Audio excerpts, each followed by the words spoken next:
ये रहा तुम्हारी चीटिंग का सबूत। अब क्या कहना है तुम्हें? ये तुम्हें कहां से मिला? झूठ है ये। अब तो झूठ बोलना बंद करो कार्तिक। यकीन करो मेरा नताशा, ये नकली तस्वीरें हैं, मॉर्फ की हुई तस्वीरें। किसी ने तुम्हें बहकाने के लिए भेजी, ट्रस्ट मी। तुम मुझे बेवकूफ बना रहे थे कार्तिक। अब तुम देखना वो कैसे बर्बाद करती हूँ। अब धमकी दे रही हो तुम मुझे? तुम्हें जो समझना है तुम समझ लो। तुम भी सुन लो, मैं ऐसा होने नहीं दूंगा।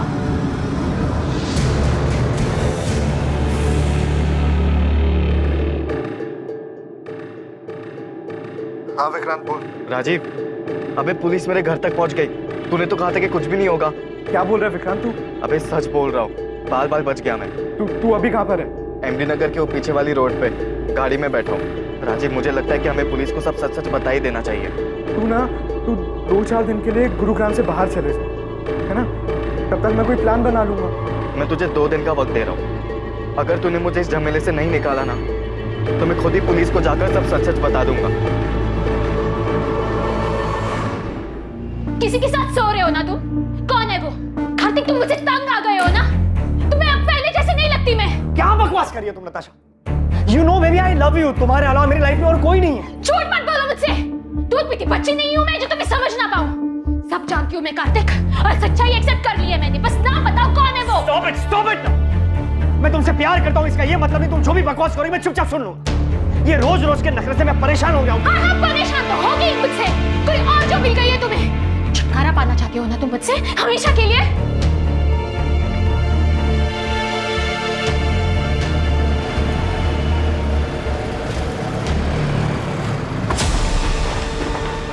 अरे कार्तिक सुन।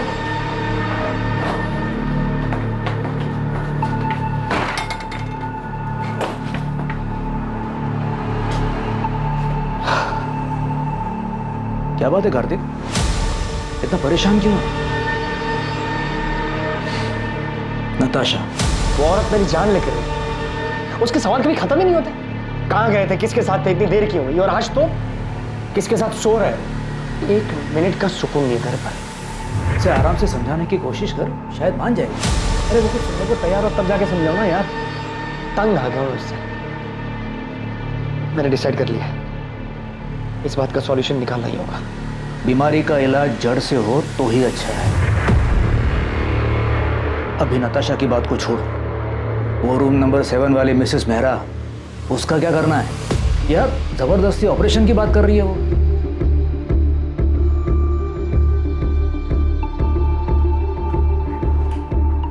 क्या हुआ? आप बहुत डिस्टर्ब लग रहे हैं। इसमें कौन सी नई बात है?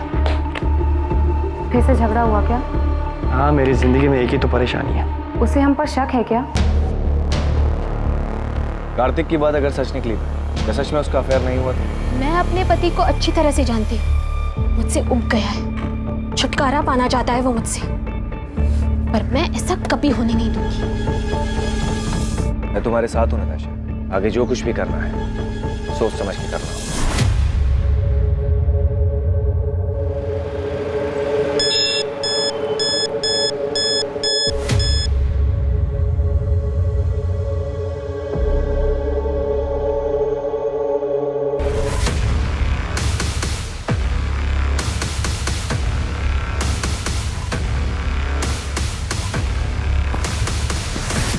ये रहा तुम्हारी चीटिंग का सबूत। अब क्या कहना है तुम्हें? ये तुम्हें कहां से मिला? झूठ है ये। अब तो झूठ बोलना बंद करो कार्तिक। यकीन करो मेरा नताशा, ये नकली तस्वीरें हैं, मॉर्फ की हुई तस्वीरें। किसी ने तुम्हें बहकाने के लिए भेजी, ट्रस्ट मी।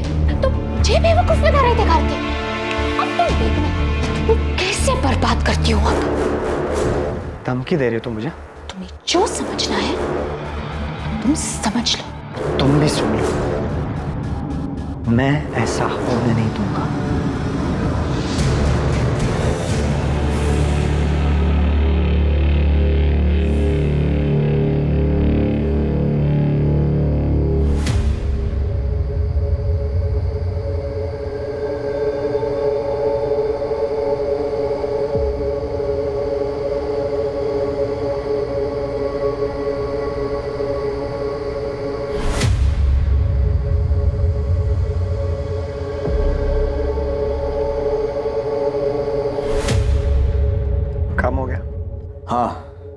हो गया? किसी को पता तो नहीं चलेगा ना? नहीं, किसी को शक भी नहीं हुआ।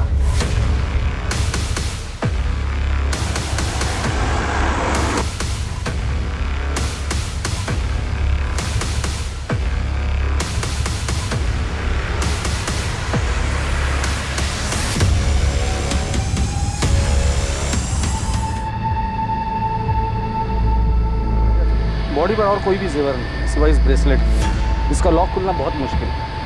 मुझे लगता है कातिल जल्दबाजी में इसे छोड़कर भागा। इस मर्डर का मकसद तो लूट पाट ही दिखाई दे रहा है। ये देखिए सर, शायद उस पत्थर से विक्टिम का चेहरा बिगाड़ा गया हो। उस पर खून का निशान, शायद वो खून विक्टिम का हो। बॉडी को पोस्टमार्टम के लिए भेज दो और मर्डर केस फाइल करो। सर, मैं पास की सोसाइटी में रहता हूँ। मैं बालकनी पे खड़ा था, मैंने देखा कि एक वाइट कलर की वोजन 800 कार जो है झाड़ियों के पास रुके। उसमें से 2 आदमी उतरे और दोनों ने मिलकर एक बंडल को जो है नीचे फेंका। कौन थे वो दोनों? पहले कभी देखा उनको? रात बहुत थी, ऐसे भी ये जगह मेरी बालकनी से बहुत दूर है, मैं देख नहीं पाया। और कुछ देखा था? कार का नंबर या और कुछ? उनकी कार के पीछे राइट साइड के कॉर्नर में कुछ था। डिजाइन तो समझ नहीं आया, लेकिन कुछ रेडियम सा चमक रहा था, स्टिकर या समथिंग। कुछ और याद आ जाए तो हमें बता देना चाहिए। जी सर। प्रधान, सबसे पहले हमें विक्टिम की आइडेंटिटी का पता लगाना है। सभी पुलिस स्टेशन में मिसिंग कंप्लेंट चेक करो। विक्टिम की डिटेल्स, कपड़े और वो ब्रेसलेट न्यूज़पेपर और सोशल मीडिया पे डाल दो। ओजोन 800 कार का पता लगाने के लिए भी सब लोगों को कहाँ पे लगाते थे? अगर कातिल तक पहुंचना है तो हमारे पास ये सिर्फ व्हाइट कलर की हचबैक कार है।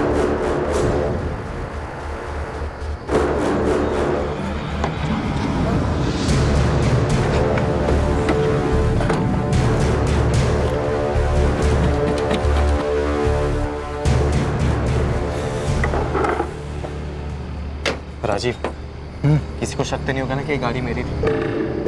तो टेंशन मत लो, अगर हम शांत रहेंगे ना तो किसी को कुछ नहीं पता चलेगा, समझा? और ये गहने का क्या करना है?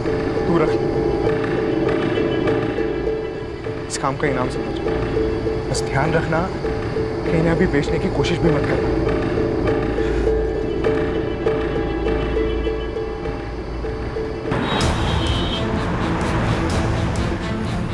पुलिस ने अपना काम शुरू कर दिया और अगली सुबह सभी अखबारों में उस अज्ञात महिला की हत्या की खबर छपी। अज्ञात पीड़िता से जुड़ी जानकारी को सोशल मीडिया पर भी इस उम्मीद के साथ शेयर किया गया कि कोई ना कोई इस मृत महिला को पहचान लेगा। मुखबिरों को भी सक्रिय कर उस रेडियम स्टिकर वाली वोजान 800 कार का पता लगाने के लिए कहा गया, जिसका इस्तेमाल विक्टिम की लाश को ठिकाने लगाने के लिए किया गया था। पल्लवी मैम, हाँ, क्या हुआ सरिता? वो शास्त्री नगर वाले केस में उन तीनों बच्चियों को कहाँ बेचा गया इसका पता चल गया। किसी चांद बेगम के कोठे पे हैं वो तीनों, डीबी रोड के रेड लाइट एरिया में। तुम ऐसा करो, अंजलि और पूजा से बात करो, उनसे कोऑर्डिनेट करके उन्हें कहो कि डायरेक्टली स्पॉट पर ही पहुंच जाए। मैं इंस्पेक्टर सिंह से बात करती हूँ। इस बार हमें तुरंत रेड करनी पड़ेगी। Okay ma'am. विक्टिम की एज 28 और 32 साल के बीच की है। टोटल 4 बार उसे स्टैब किया गया है। मर्डर वेपन जैसे कोई तेज धार वाला हथियार जैसे चाकू। स्टैबिंग के साथ साथ विक्टिम का गला भी दबाया गया है। दम घुटने की वजह से विक्टिम की मौत हुई। कातिल नहीं चाहता था कि विक्टिम किसी भी हालात में जिंदा बचे। बॉडी पर काफी स्ट्रगल मार्क्स है, जैसे विक्टिम ने काफी हाथ पैर मारे होंगे, लेकिन उसे काबू में करने के लिए एक आदमी काफी नहीं होगा।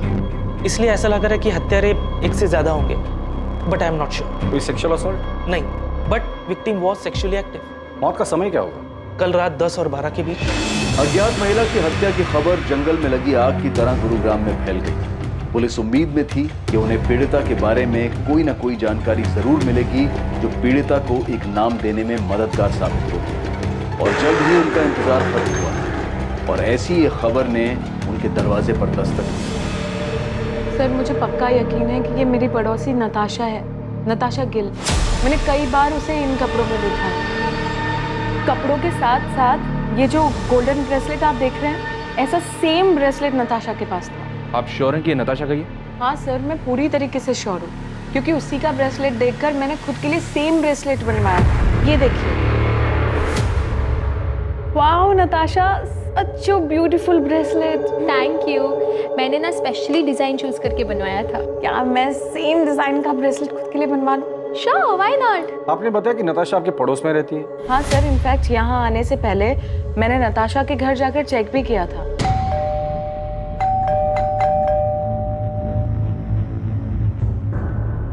उसके बाद मैंने नताशा और उसके पति कार्तिक को फोन भी ट्राई किया, पर दोनों का नंबर स्विच ऑफ आ रहा था। ये सब देखकर मुझे लगा कि कुछ ना कुछ तो गड़बड़ है, इसलिए मैं सीधा यहाँ पर आ गई। आप मुझे कार्तिक और नताशा का नंबर लिख के दीजिए।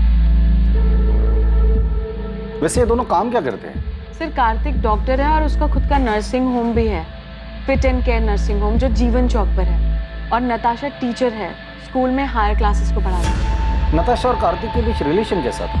देखने से तो सब ठीक ही लगता था सर, पर कभी कभी नताशा की बातों से ऐसा लगता था कि वो अपने हस्बैंड को लेकर बहुत पसेसिव थी। सर, कार्तिक और नताशा दोनों के फोन स्विच ऑफ। कोई और नंबर है? मेरा मतलब है माँ बाप या कोई रिलेटिव? नहीं सर, मेरे पास तो कोई नंबर नहीं है, पर आप उज्ज्वला से पूछ सकते हैं। वो मेरे यहाँ काम करती है और नताशा के यहाँ पर भी वही काम करती है।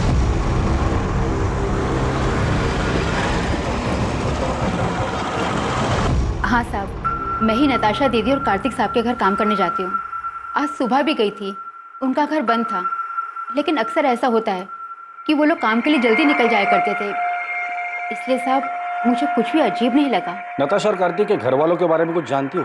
किसी का नंबर या पता है तुम्हारे पास? पता तो नहीं मालूम, लेकिन नताशा दीदी के माँ बाप गुरुग्राम में ही कहीं रहते हैं। उनकी माँ का नंबर है मेरे पास। इन दोनों का आपस में रिश्ता कैसे था? पहले तो बहुत अच्छा रिश्ता था, लेकिन पिछले 3 महीने से उन दोनों के बीच में काफी झगड़े हो रहे थे। 10 अगस्त को उनके यहाँ काम करने गई थी? जी। क्या तब लड़ाई झगड़ा कुछ हुआ था? हाँ साहब, उस दिन भी उन दोनों के बीच में काफी झगड़ा हुआ था। ये तुम्हें कहाँ से मिले? झूठ है ये। अब तो झूठ बोलना बंद करो कार्तिक। तुम देखना मैं तुम्हें कैसे बर्बाद करती हूँ अब। नताशा ने? क्यों? वो अफेयर वाले शक को लेकर? हो सकता है साहब। ठीक है उज्ज्वला, तुम जा सकते, जरूरत पड़ेगी तो दोबारा बुला लो। जी साहब।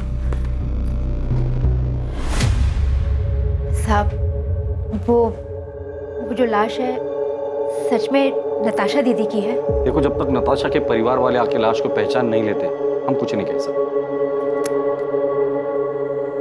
सर, नताशा के पेरेंट्स से बात हो गई है, वो डेड बॉडी की पहचान करने के लिए हॉस्पिटल आ रहे हैं। लेकिन सर, कार्तिक के बारे में उन्हें भी कोई खबर नहीं। अगर वो लाश नताशा की है तो बड़ी अजीब बात है। बीवी को मरे 2 दिन हो गए और पति गायब है। तो कार्तिक भाग गया है या फिर उसके साथ भी कुछ हुआ है? ईशा, तुम्हारा असाइनमेंट कंप्लीट हुआ? कल तुम्हारी लास्ट डेट है ना? नहीं माँ। क्यों? और तुम कॉलेज भी नहीं गई आज? मेरा मन नहीं हो रहा था। अच्छा माँ, वो पापा से बात हुई? नहीं, और मुझे उनसे कोई बात करनी भी नहीं। अच्छा ठीक है, बैठो, खाना खाओ। वो तुम्हारे पापा हैं, तुम उनसे बात नहीं करोगी तो सब क्या कहेंगे? जिसे जो बोलना है बोलने दो माँ, मुझे कोई फर्क नहीं पड़ता। जो कुछ भी हुआ है उसे अब पीछे छोड़कर आगे तो बढ़ना पड़ेगा ना। ईशा, मैं तुमसे बात कर रही हूँ, फोन साइड में रखो। माँ, आपने ये मैसेज देखा क्या? ये आपकी बेटी नताशा के? नताशा के बाई एड़ी में एक काला निशान है, बचपन से।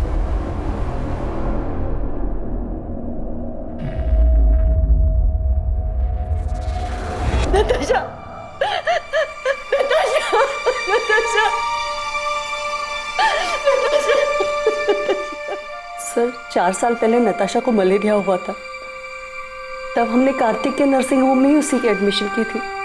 कार्तिक और नताशा पहली बार वहीं पे मिले थे।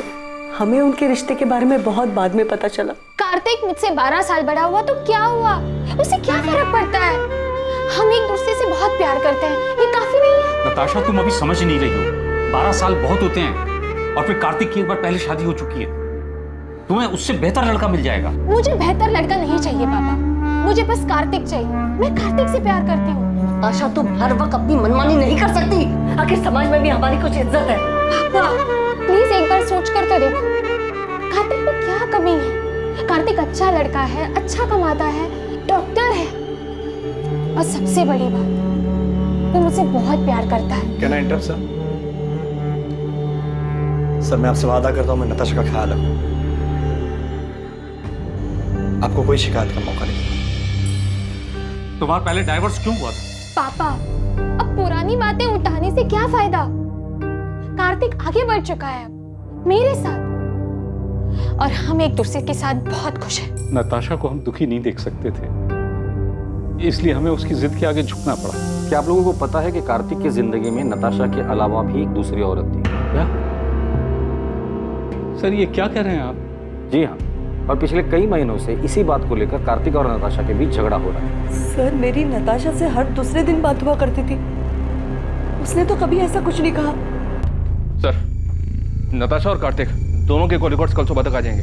प्रधान, जल्द से जल्द हमें कार्तिक तक पहुंचना होगा। पहले उसकी बीवी नताशा की डेड बॉडी हमें मिलती है, फिर पता चलता है कि उसके लाइफ में नताशा के अलावा दूसरी औरत भी, और इन सब के बीच ये कार्तिक कहाँ गायब हो गया पता नहीं। हो सकता है सर कार्तिक के कॉल रिकॉर्ड से हमें उस दूसरी औरत का पता चल जाए।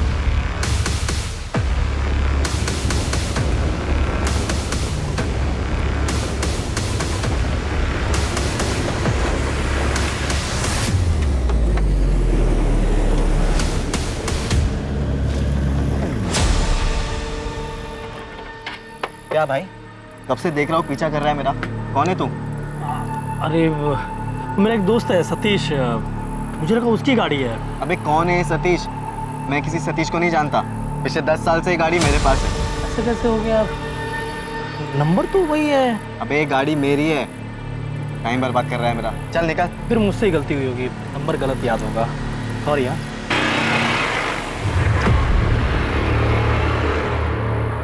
हाँ विक्रांत बोल। राजीव, वो एक आदमी मेरा पीछा कर रहा था गाड़ी से। पीछा कर रहा था? तो तूने क्या किया? मैंने उससे जब पूछा तो बोल रहा था कि किसी सतीश की गाड़ी है ये। तूने उसकी शक्ल देखी ना? वो दिखने में कैसा था? मतलब पुलिस वाला लग रहा था क्या तुझे? नहीं नहीं, पुलिस वाला तो नहीं लग रहा था वो। तू फालतू में टेंशन ले रहा। अबे हमने पीछे कोई सबूत छोड़ा ही नहीं है, कोई तुझ तक नहीं पहुंच पाएगा विक्रांत। ठीक है राजीव। सर, कॉल रिकॉर्ड्स के हिसाब से नताशा रात को 10 बजे अपने घर वाले एरिया से बाहर निकली थी। फिर उसका फोन एक जगह से दूसरी जगह लगातार मूव होता रहा, और 1 घंटे बाद तकरीबन रात को 11 बजे उसका फोन स्विच ऑफ हो गया। उसके फोन पर लास्ट कॉल रात को 9:30 बजे था सर, 44756 इस नंबर से।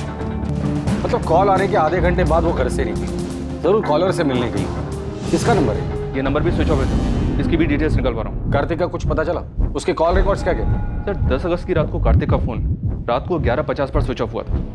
उसका last location new Delhi airport है। मतलब मर्डर करके सीधा भागने का प्लान था। सर कार्तिक के कॉल रिकॉर्ड में 2 नंबर्स और मिले, एक है मोना सहगल का और दूसरा है डॉक्टर अभय सचदेवा का। कार्तिक ने फोन स्विच ऑफ करने से जस्ट पहले इस डॉक्टर अभय सचदेवा को कॉल किया था। ये अभय उसी के नर्सिंग होम में उसके साथ काम करता है। और ये मोना? ये भी कार्तिक के नर्सिंग होम में नर्स है सर। कार्तिक और मोना के बीच पिछले 3 महीनों से काफी बातें हो रही थी। कार्तिक का जिसके साथ अफेयर चल रहा है वो दूसरी औरत मोना ही है। पता नहीं इस मोना को पुलिस स्टेशन बुलाओ और तुम फिट एंड के नर्सिंग होम में जाकर डॉक्टर अभय से मिलो और कार्तिक के बारे में पता करो। नताशा का मर्डर हो गया? कब? कैसे? और कार्तिक, क्या उसे पता है? ये तो आप बेहतर बता सकते हैं। अब क्या कह रहे हैं सर? 10 अगस्त की रात को 10 से 12 के बीच नताशा का मर्डर होता है और उसी दौरान कार्तिक आपको कॉल करता है। काम हो गया? हाँ हो गया। उसकी लास्ट लोकेशन एयरपोर्ट है और उसके बाद से उसका फोन स्विच ऑफ। कहाँ छुपा हुआ है कार्तिक? सर कार्तिक सर मुंबई गए हैं मेडिकल कॉन्फ्रेंस के लिए। 10 तारीख की रात की उनकी फ्लाइट थी। मेडिकल कॉन्फ्रेंस के लिए गया तो फोन क्यों स्विच ऑफ? सर मुझे नहीं पता, बल्कि मैंने और अभय सर ने तो कई बार उनका नंबर ट्राई किया। अच्छा, तुम्हारे और कार्तिक के बीच रिलेशन क्या है? वही सर जो एक डॉक्टर और नर्स के बीच में होता है। ये तुम दोनों के कॉल रिकॉर्ड। नर्सिंग होम में दिन भर काम करने के बाद हर रात इतनी देर किस बात पर डिस्कशन करते हो तुम दोनों? नताशा को मारने का प्लान तुम दोनों ने मिलकर बनाया था? नहीं सर, ऐसी कोई बात नहीं है। ऐसे कैसे कोई बात नहीं है डॉक्टर अभय? कार्तिक ने उस रात को लास्ट कॉल आपको ही किया था। जी वो नर्सिंग होम की सप्लाईज के बारे में बात करनी थी। क्या बात करनी थी? कंसाइनमेंट डिले हो गया था ना, उस बारे में। किस चीज़ का कंसाइनमेंट? कहाँ से आने वाला था और कब आने वाला था? जी वो डॉक्टर अभय, आप झूठ बोल रहे हैं। अभी आप हमें सीधी तरह से बताइए कि कार्तिक ने नताशा के मर्डर के बारे में आपको क्या बोला? आप गलत समझ रहे हैं सर, मैं आपको सब सच सच बताता हूँ। हमारे हॉस्पिटल की एक नर्स ने एक पेशेंट को गलत दवाई दे दी थी, जिस वजह से उसकी कंडीशन बहुत सीरियस हो सकती थी। वो तो फॉर्चुनेटली टाइम पे पता चल गया और सब संभल गए। सर यही चेक करने, कंफर्म करने के लिए कार्तिक ने मुझे कॉल किया था। तो मतलब मर्डर के साथ साथ आप लोग मेडिकल नेग्लिजेंसी को भी कवर अप करते हैं? हाँ सर, मैं मानती हूँ कि मेरा और कार्तिक का अफेयर है, लेकिन नताशा के मर्डर के बारे में मुझे कुछ भी नहीं पता। तो मर्डर वाली रात तुम दोनों साथ में क्या कर रहे थे? तुम दोनों की सेल लोकेशन से साफ पता चलता है कि मर्डर वाली रात तुम दोनों रात 9 बजे से लेकर 11 बजे तक साथ में थे। एक्चुअली हम लोग ब्लू मून होटल में थे। लेकिन नताशा को हमारी फोटोज कहाँ से मिली? यही तो मेरी समझ में नहीं। धमकी भी दे रखी है मुझे, तो मुझे बर्बाद कर देगी। तो अब आगे क्या करना है? इससे पहले कि नताशा नाम का सरदर्द नासुर बने, मुझे इसका जड़ से इलाज करना होगा। तो नताशा से छुटकारा पाने के लिए कार्तिक ने नताशा को रास्ते से ही हटा दिया? सर उस रात मैं और कार्तिक साथ में ड्रिंक कर रहे थे। नताशा ने जीना मुश्किल कर दिया। हर रोज नए ड्रामे करती है। आज तो पता नहीं कहाँ से उसे मेरे और मोना के फोटोज हाथ लगे, लेकिन उसके पास फोटोग्राफ्स आए कहाँ से पता नहीं यार, कहाँ से मिले। लेकिन अब इस बात का परमानेंट सॉल्यूशन करना है। मतलब कार्तिक ने नताशा को मारने की बात की थी? सर मुझे नहीं पता कि कार्तिक ने ऐसा क्यों कहा, उसके कहने का क्या मतलब था। लेकिन मैं कार्तिक को अच्छे से जानती हूँ, वो ऐसा बिल्कुल भी नहीं कर सकता। सर हमने हमारे रिलेशन को सीक्रेट रखा था। अगर किसी को ये बात पता थी तो वो बस डॉक्टर अभय है। तो क्या वो पिक्चर्स डॉक्टर अभय ने नताशा को भेजी? नहीं सर, भला मैं क्यों नताशा को कार्तिक और मोना के पिक्चर्स दूंगा? वो पहले इतना परेशान था। रही बात नताशा के मर्डर की, तो सर मुझे नहीं लगता कार्तिक ऐसा कुछ करे। कार्तिक मुंबई में जिस मेडिकल कॉन्फ्रेंस के लिए गया है, वहां किसी को बोल के उससे बात कर सकते हैं आप? सर कार्तिक का पता चल गया है, वो अभी मुंबई में ही है। बात हो गई है उससे, वो यहाँ प्रोग्राम के लिए निकल रहा है। कार्तिक को तो पता ही नहीं है कि उसकी वाइफ नताशा का मर्डर हो चुका है। जब उसको बताया काफी चौंक गया था। कितनी बार बताऊं सर, मैंने फोन स्विच ऑफ नहीं किया था। मोना से मिलने के बाद मैं कैब लेकर एयरपोर्ट के लिए निकला था और गलती से फोन कैब में छूट गया। नताशा से पहले भी तुम्हारी एक शादी हुई थी, वो बीवी कहाँ है? उसकी डेथ हो चुकी है। उसी के बाद मैंने नताशा के साथ शादी की। नताशा के माँ बाप को झूठ क्यों बोला था कि तुम्हारा डिवोर्स हुआ है? मैंने झूठ नहीं बोला, नताशा ने बोला था। वो क्यों झूठ बोले? मैं कैसे बता सकता हूँ? 10 अगस्त की रात जब तुम तुम्हारे दोस्त अभय के साथ ड्रिंक कर रहे थे, तब तुमने कहा था कि नताशा का परमानेंट सॉल्यूशन ढूंढना है। अब इस बात का परमानेंट सॉल्यूशन ढूंढना होगा। और यही बात तुमने मोना से भी कही थी मर्डर वाली रात। इससे पहले कि नताशा नाम का सरदर्द नासुर बने, मुझे इसका जड़ से इलाज करना। मेरे कहने का मतलब ये नहीं था सर, मैं डिवोर्स की बात कर रहा था। मैं नताशा से मिलकर आउट ऑफ कोर्ट सेटलमेंट करने की बात कर रहा था। तो इस मर्डर में तुम्हारा कोई हाथ नहीं? मैं नताशा का मर्डर क्यों करूंगा सर? और कोई है जो नताशा को मारना चाहता हो? मुझे इस बारे में नहीं पता सर, लेकिन सर हमारी शादी से पहले नताशा का एक दोस्त हुआ करता था, अमृत। वो उसे बहुत पसंद भी करता था। इनफैक्ट हमारी शादी के बाद उसने नताशा के साथ बात करना भी बंद कर दिया था। हाँ सर, मैंने उससे बात करनी बंद कर दी क्योंकि मैं नताशा को पसंद करता था, लेकिन नताशा कार्तिक से प्यार करती थी। उस वक्त मैं ये देख नहीं पाया और मैंने उससे बात करनी बंद कर दी। और फिर 3 साल बाद तुम दोनों में बातें शुरू हुई। तुम्हें लगा इस बार तुम्हारा चांस लगेगा, क्योंकि नताशा कार्तिक से नाराज थी। उन्हें बात करने की कोशिश की, लेकिन नताशा ने मना कर दिया और इसलिए गुस्से में आकर तुमने नताशा को मार डाला। सर मैंने किसी को नहीं मारा और ना ही मैं नताशा से प्यार करता था। 3 महीने पहले इत्तेफाकन वो मुझे एक सोशल नेटवर्क की साइट पे मिली। हमारी बातचीत हुई और नंबर एक्सचेंज किया। चल मान लेते कि तू जो कुछ भी बोल रहा है वो सच बोल रहा है। नताशा तुम्हारी अच्छी दोस्त थी, काफी बातें शेयर हुई होगी। तुम्हें क्या लगता है नताशा को किसने मारा होगा? सर वो सब मुझे नहीं पता, लेकिन मैं इतना बता सकता हूँ कि नताशा ने तय कर लिया था कि वो कार्तिक के ऊपर चीटिंग का केस करे। उसे बर्बाद करना चाहती थी। हो सकता है कार्तिक उसे अपने रास्ते से हटाना चाहता है।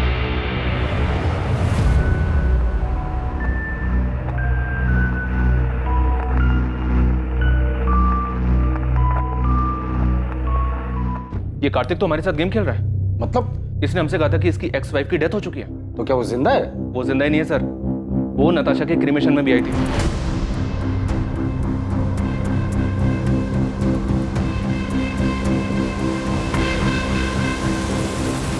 पल्लवी गिल, कार्तिक की एक्स वाइफ। कार्तिक ने हमसे ये क्यों कहा कि उसकी एक्स वाइफ की डेथ हो चुकी है? मुझे नहीं पता। हमारे रिश्ते के बारे में सभी लोग जानते हैं, कुछ छुपा नहीं है इसमें। नताशा भी हमारे रिश्ते के बारे में जानती थी। अब लोगों को डिवोर्स क्यों हुआ? डिवोर्स नहीं हुआ है हमारा। मतलब आप दोनों का डिवोर्स नहीं हुआ था और उसके बावजूद कार्तिक ने नताशा से शादी कर ली थी। मैं जानता हूं तुम्हें हर्ट कर रहा हूं, लेकिन अब और धोखे में रखना नहीं चाहता। कार्तिक हम तो एक साथ खुश थे ना, फिर ये अचानक से क्या हो गया? पल्लवी, मैं नताशा को शादी करने का वादा कर चुका। कार्तिक अपना मन बना चुका था। वो नताशा से प्यार करता था और मेरे पास उसे रोकने की कोई वजह बची नहीं थी। आप दोनों की शादी कब हुई? 2007 में लव मैरिज थी। दोनों का कोई बच्चा? अच्छा माँ, वो पापा से बात हुई? वैसे नताशा की वजह से आप दोनों की शादी टूटी थी, तो नताशा के लिए आपके दिल में रंजिश तो रही होगी। नताशा के लिए रंजिश रखकर मैं क्या करती? मैंने जो किया था उसका किया तो भुगतना ही था। मतलब मैं कार्तिक की पहली बीवी नहीं हूँ ना, मैं उसकी दूसरी बीवी हूँ। क्या? तो उसकी पहली बीवी कौन है और कहाँ है? गीता नाम है उसका, रोहतक से है वो। जब कार्तिक मुझसे मिला था वो शादीशुदा था, हमारे बीच में प्यार हुआ, मैं उनके बीच में आ गई थी, तो उसने गीता को डिवोर्स दे दिया। मतलब आप कह रही है कि कार्तिक की 3 शादियां हो गई है और उसके बावजूद अभी उसका किसी और के साथ अफेयर चल रहा है? कार्तिक हमेशा ऐसे ही खुदगर्ज था, बस मैं प्यार में अंधी हो गई थी। गीता कार्तिक की पहली बीवी, उसका एड्रेस है आपके?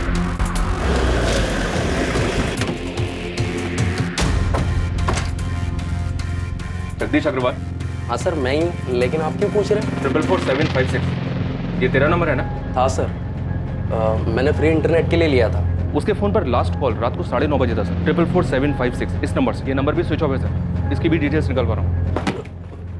अभी सच सच बोल, नताशा गिल को क्यों मारा? नताशा?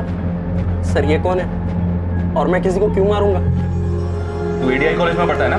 नहीं सर, मैं तो एसआरवी कॉलेज में पढ़ता हूँ। सर मुझे नहीं पता आप किस मर्डर की बात कर रहे हो। मैं किसी नताशा को नहीं जानता, और इंटरनेट यूज़ करने के बाद मैंने वो सिम कार्ड फेंक दिया था सर। और तेरी इस लापरवाही की वजह से किसी ने उस सिम कार्ड का इस्तेमाल करके बहुत सफाई के साथ मर्डर कर दिया। सच सच बता, नताशा के मर्डर में कहीं तेरा हाथ तो नहीं? दिमाग खराब हो गया तेरा?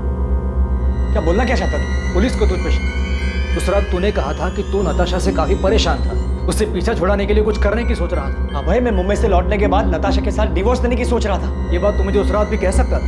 मुझे भरोसा नहीं मुझे। मैं तुझ पे भरोसा करना चाहता हूँ, एंड आई ट्रूली होप कि तू सच बोल रहा है।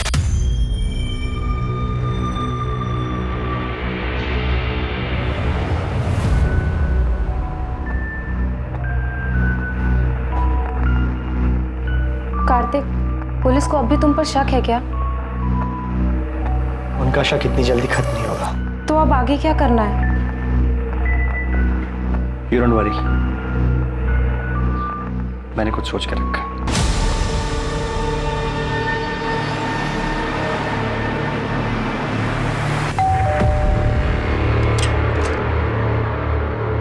गीता कक्कड़ जी। जी, कार्तिक और मेरी शादी तो बहुत ही कम उम्र में करा दी गई थी, और जैसे ही उसकी पढ़ाई कंप्लीट हुई तो दिल्ली के एक हॉस्पिटल में उसकी जॉब भी लग गई। पहले तो हफ्ता 2 हफ्ते में अक्सर वो घर चला आया करता था, लेकिन फिर धीरे धीरे हफ्ते महीने में बदल गए। आपका और कार्तिक का डिवोर्स कब हुआ? 2007। जब कार्तिक दिल्ली में था तब उसकी मुलाकात पल्लवी से हुई। मुझे तो उनके रिश्ते की कोई भनक भी नहीं थी, लेकिन फिर अचानक कार्तिक ने सामने से आके मुझे सब कुछ बता दिया। इसलिए जब उसने मुझसे डिवोर्स मांगा तो मैंने मना नहीं किया। कार्तिक का काम अच्छा चल रहा था, तो मुझे लगा कि वो हमारी बेटी को एक अच्छी जिंदगी दे पाएगा, इसलिए मैंने हमारी बेटी की कस्टडी उसे सौंप दी। आपकी और कार्तिक की एक बेटी भी है? जी हाँ, ईशा गिल। और वो अपने पापा कार्तिक और पल्लवी के साथ ही तो रहती है। लेकिन कार्तिक और पल्लवी दोनों ने हमें ईशा के बारे में तो कुछ नहीं बताया। पल्लवी से मेरी शादी हुई तब ईशा 7 साल की थी। शुरुआत से ही मैंने ईशा को अपनी बेटी माना था। मैंने और कार्तिक ने दोनों ने मिलकर इसे बड़ा किया है। लेकिन फिर पापा की जिंदगी में नताशा आई और सब कुछ बिखर गया। मैं ईशा को अपने साथ रखना चाहता था, उसे कभी छोड़ना नहीं चाहता था। लेकिन मैं माँ को छोड़कर कहीं नहीं जाना चाहती थी, खासकर उस नताशा के साथ रहने के लिए, जिसकी वजह से मेरी माँ को इतनी ठेस पहुंची। मैंने वो घर छोड़ा था, लेकिन ईशा को कभी नहीं छोड़ा। वो मेरी इकलौती औलाद है। मेरे लिए मेरी फैमिली सिर्फ मेरी माँ है सर, और कोई भी नहीं। और अगर पापा को मेरी इतनी चिंता होती तो वो मुझे छोड़कर कभी नहीं जाते। कार्तिक, पल्लवी और ईशा तीनों से बात करके सिर्फ फैमिली ड्रामा सामने आ रहा है। अभी तक हमारे पास किसी के खिलाफ कोई सबूत भी नहीं है और ना ही कोई वजह। सर, कार्तिक के कॉल रिकॉर्ड्स के हिसाब से भी उसकी और नताशा की लोकेशंस अलग अलग है। मैंने पल्लवी और ईशा के कॉल रिकॉर्ड्स भी स्टडी की। इंसिडेंट के वक्त ये दोनों घर पर ही थे। इनके अलावा डॉक्टर अभय, नताशा का फ्रेंड अमृत और नर्स मोना, इनके खिलाफ भी कुछ नहीं मिला। तो प्रधान, नताशा को मारा किसने? किसने की होगी इतनी जबरदस्त प्लानिंग जो हमारे हाथ ही नहीं लग रहे? आप अंदर आऊँ क्या? आजा बहादुर, कुछ अच्छी खबर है तो बता। साहब, हमने गुरुग्राम में आपकी सफेद कार को पूरी तरह छान मारा, लेकिन किसी भी कार पे वो स्टिकर नहीं दिखा सर। यहाँ तक कि एनसीआर इलाके में भी ढूंढा, लेकिन वो स्टिकर वाली कार नहीं दिखी सर। और नताशा के गहनों के बारे में कुछ पता चला? अभी मार्केट में आए नहीं है। और सर वो सुपारी वाले एंगल से भी कुछ मिला नहीं। तुमने कहा था कि गुड़गांव में 3 ओजोन 800 सफेद कार है, किसी पर भी स्टिकर नहीं है, पता है मुझे। तुम कार और उसका नाम और एड्रेस है तुम्हारे पास? हाँ साहब, वो तो मैंने पहले ही पता कर लिया। मुझे लगता है कातिल ने वो रेडियम स्टिकर निकाल दिया होगा। ब्रदर, इन तीनों को हिस्ट्री निकालो और उठाकर लेकर आओ। मुझे लगता है इन तीनों में से कोई एक तो हमारे काम का आदमी है।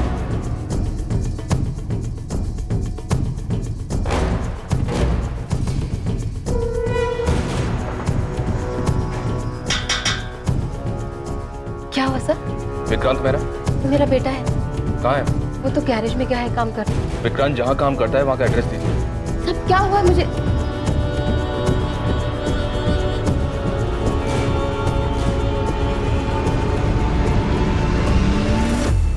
विक्रांत गैरेज में नहीं है, और कहाँ जा सकता है? मुझे नहीं पता साहब। सर ये देखिए सर, ये विक्रांत के कमरे से मिला है। जूतों के डब्बों में छुपा कर रखा गया था। और सर विक्टिम के पति ने जो हमें फोटोज दी थी उससे ये मैच करता है सर। ये इतने महंगे गहने, ये किसके है साहब? उस औरत के जिसका खून आपके बेटे ने किया। खून?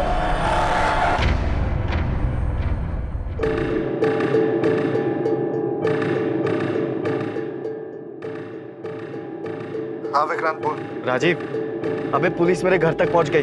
तूने तो कहा था कि कुछ भी नहीं होगा। क्या बोल रहा है विक्रांत तू? अबे सच बोल रहा हूँ, बाल बाल बच गया मैं। तू अभी कहाँ पर है?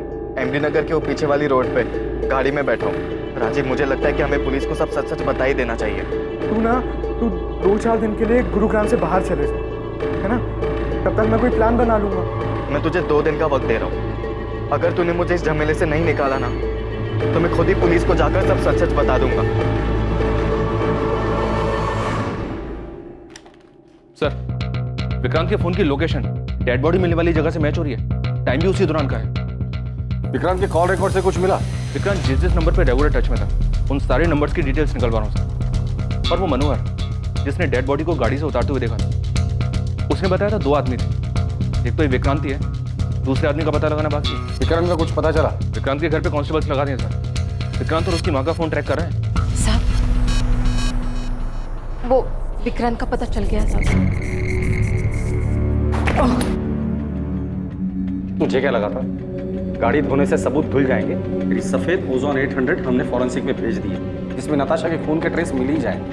इसलिए कोई भी कहानी सुनाने के बारे में सोचना भी मत। सीधे सीधे बता दो नताशा को क्यों मारा। सर, मैंने उसको नहीं मारा। मैं तो उसका नाम तक नहीं जानता था। सर, वो मेरा बचपन का दोस्त राजीव 9 तारीख को मुझसे मेरी गाड़ी लेकर गया था, और फिर 10 तारीख की रात को उसने मुझे कॉल किया किसी पीसीओ से और मोहल्ले के बाहर बुलाया मिलने के लिए। सर, मैं फंस गया था, इसलिए मुझे उसके साथ जाना पड़ा क्योंकि मेरी गाड़ी उसके साथ थी। मैं उस औरत को नहीं जानता था सर, सच बता। क्या हो गया राजीव? तेरा फोन किया तूने मुझे लैंडलाइन से क्यों कॉल किया था? तू अंदर आ, मैं सब बताता हूँ।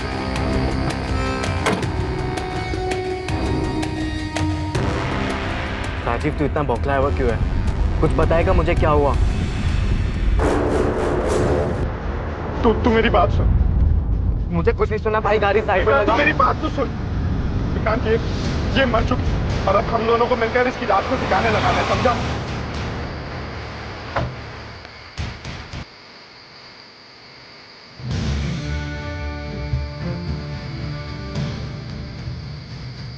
जल्दी कर।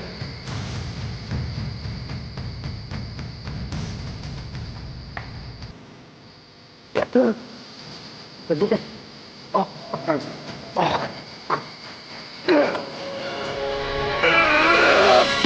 सर, मैं प्यार के जुनून में अंधा हो गया था सर। उसे पाने के लिए जो बन पड़ा मैंने किया सर। किसके प्यार का जुनून? नताशा के? नहीं सर, ईशा के। ईशा के लिए तूने नताशा को मार दिया? हाँ सर। तो ईशा ने तुम्हें कहा था नताशा को मारने के लिए? नहीं सर, उसकी माँ पल्लवी ने कहा था सर।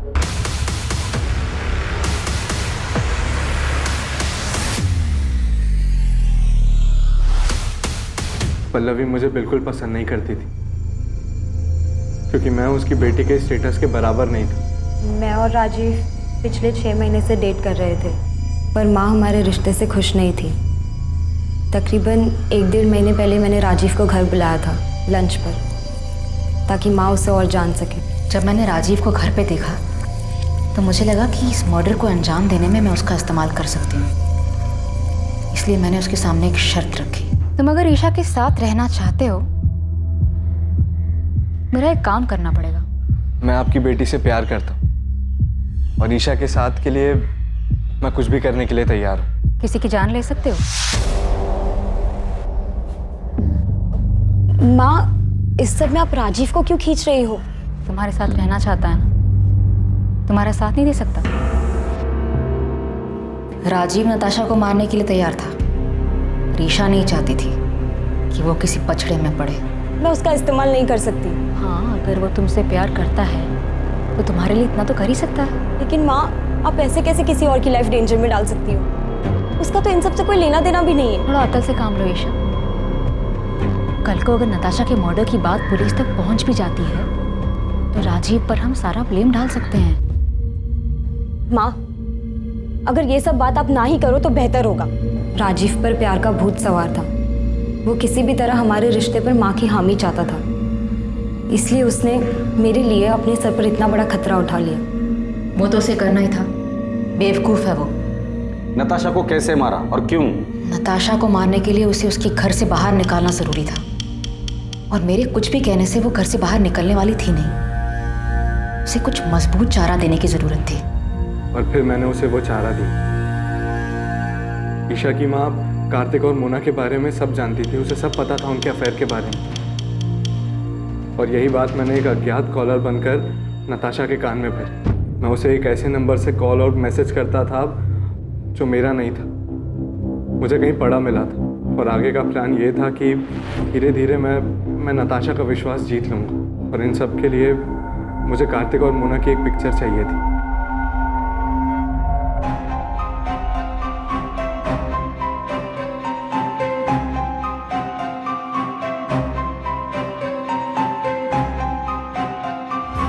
प्लान के मुताबिक 10 अगस्त को राजीव ने वो फोटोज उसे दिखाए। मुझे पता था नताशा वो फोटोज देखकर बहुत अपसेट हो गई। फिर रात 9:30 बजे मैंने नताशा को कॉल कर मिलने बुलाया। मैंने कहा कि मुझे पता है कार्तिक कहाँ है और किसके साथ है, और 1 लाख रुपए के बदले में मैं उसे वहाँ ले जा सकता हूँ। और नताशा कार्तिक को रंगे हाथों पकड़ना चाहती थी। वो तुरंत राजी हो गई। फिर थोड़ी देर बाद ही मैंने नताशा को मार्केट रोड के चौराहे से पिक किया। कहाँ है कार्तिक? किसके साथ है? मैं आपको वहीं लेके जा रहा हूँ। आप पैसे लाए हो? हाँ, पूरे 1 लाख है, पर काम हो जाने के बाद। ये कहाँ लेके आ गए हो तुम मुझे? यहाँ जंगल के बीच में तुमने गाड़ी क्यों रोक दी? बस 1 मिनट। पल्लवी, ईशा, तुम दोनों यहाँ पे क्या कर रहे हो? क्राइम कैसे हुआ ये तो आपने हमें बता दिया, पर एक सवाल अब भी बाकी है पल्लवी जी। क्यों? वजह क्या थी नताशा को मारने की? कार्तिक मेरा था, कानूनी तौर से भी और मन से भी। वो मेरा पति था और नताशा ने उसे मुझसे छीन लिया था, इसलिए मुझे उसको अपने रास्ते से हटाना था। लेकिन आप दोनों तो बहुत साल पहले अलग हुए थे, तो फिर क्यों? क्योंकि मैं कार्तिक को बहुत अच्छी तरह से जानती हूँ। शादी के दौरान भी उसके कई सारे अफेयर्स हुए, पर हर बार वो मेरे पास लौट कर आया था। और नताशा आने के बाद वो लौट कर नहीं आया? हाँ, पता नहीं उसने क्या जादू कर दिया था। जब पहली बार मुझे कार्तिक ने बताया नताशा के बारे में कि वो उसे शादी करना चाहता है, तो मैंने उसकी बात मानी नहीं, कि मुझे तब भी उम्मीद थी कि वो मेरे पास वापस लौट कर आएगा। पर उसने शादी की, और तब मुझे बहुत बड़ा धक्का लगा। माँ इस बात को मान ही नहीं रही थी कि पापा ने शादी कर ली। उन दिनों इन्हें संभालना बहुत मुश्किल हो गया था, जैसे इन्होंने अपना संतुलन ही खो दिया हो। और इन सब के जिम्मेदार मेरे पापा थे, इसलिए मैं उनसे आज भी उतनी ही नफरत करती। धीरे धीरे सब ठीक होने लगा था, माँ की तबीयत भी संभलने लगी थी, पर कार्तिक गिल को हमारी खुशियां कहाँ मंजूर थी। कार्तिक, इतनी देर रात तुम यहाँ क्या कर रहे हो? नहीं, मैं तुमसे सॉरी। सॉरी आराम से आराम से। क्या हालत बना रखी है तुमने? Miss you Pallavi, I miss you. क्या कह रहे हो तुम ये? सच बोलो, मेरी जिंदगी में तुम्हारी जगह और कोई नहीं ले सकता। इतने सालों बाद अब तुम्हें मेरी याद आई है? तुम ही तो गए थे ना मुझे छोड़कर। गलती हो गई मुझसे, मैं देखो आज वापस भी तो आया हूँ। आज मेरे पास सब कुछ, नताशा, मोना, फिर भी मैं बहुत अकेला हूँ।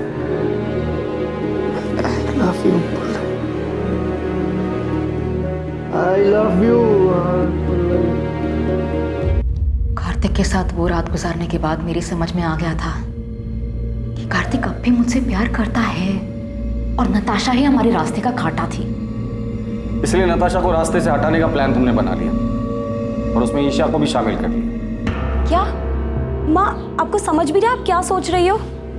तुम नहीं समझ रही हो मैं क्या बोल रही हूँ? नताशा के जाने के बाद सब कुछ पहले जैसा हो जाएगा। हम सब लोग खुशी खुशी रहने लग जाएंगे। तुम्हारे पापा भी हमारे साथ रहेंगे। माँ प्लीज संभालो खुद को और मेरी बात को समझो। ये सब करने का कोई फायदा नहीं होगा माँ, पापा लौटकर नहीं आने वाले। प्लीज मेरी मदद करो। मैं अपनी माँ की तरह सपनों में नहीं जीती। मैं जानती थी ऐसा कुछ नहीं होगा। पापा की फितरत बदलने वाली नहीं थी। जब तुम्हें ये सब कुछ पता था तो माँ का साथ क्यों दिया? क्योंकि ये मेरी माँ है। बचपन से सिर्फ इन्होंने ही मुझे प्यार दिया है। मेरे अपने माँ बाप तक को मेरी कोई फिक्र नहीं है। उन्होंने कभी मुझे अकेला नहीं छोड़ा। और जहाँ तक बात नताशा की थी, तो मेरी माँ की हालत के जिम्मेदार वही है। उसी ने हमारा घर तोड़ा था। सच कहूँ, उसे मारने का मुझे कोई गम नहीं। तुम लोगों की जिंदगी अच्छे से कट रही थी। तुम दोनों को देखकर कोई नहीं कहेगा कि ईशा तुम्हारी असली बेटी नहीं है और तुम उसकी असली माँ नहीं। इतना सब कुछ अच्छे से चल रहा था, वो एक झटके में तुमने खत्म कर दिया। एक ऐसे आदमी के लिए जिसने बार बार ये साबित किया है कि वो तुम्हारा ही नहीं किसी का भी अच्छा पति बन ही नहीं सकता। और तुम्हारा घर नताशा ने नहीं तोड़ा है, कार्तिक, जिसे अपना घर, परिवार की या शादी इस शब्द की इज्जत करने आती ही नहीं है। बेटा ये तुमने क्या कर दिया? क्यों किया ऐसा? नताशा ने तुम लोगों का क्या बिगाड़ा था? नताशा ने नहीं, आपने बिगाड़ा। शौक क्यों हो रहे हैं? शादी और रिश्तों का मजाक बनाना तो आपकी आदत है ना। किसी के साथ रहना नहीं रहना ये तो आपकी मर्जी है। जब जी चाहा तब आप वापस आ गए और जब जी चाहा तब छोड़ दिया। पहले गीता, फिर माँ, नताशा और अब मोना। उसके साथ भी आप यही करेंगे ना? न जाने कितनी लड़कियों के साथ आपने सेम ड्रामा किया होगा। आपको तो ये भी नहीं पता कि इन सब चीजों का मुझ पे कितना बुरा असर पड़ा है। मुझे तो शर्म आती है कि मैं आपकी बेटी हूँ।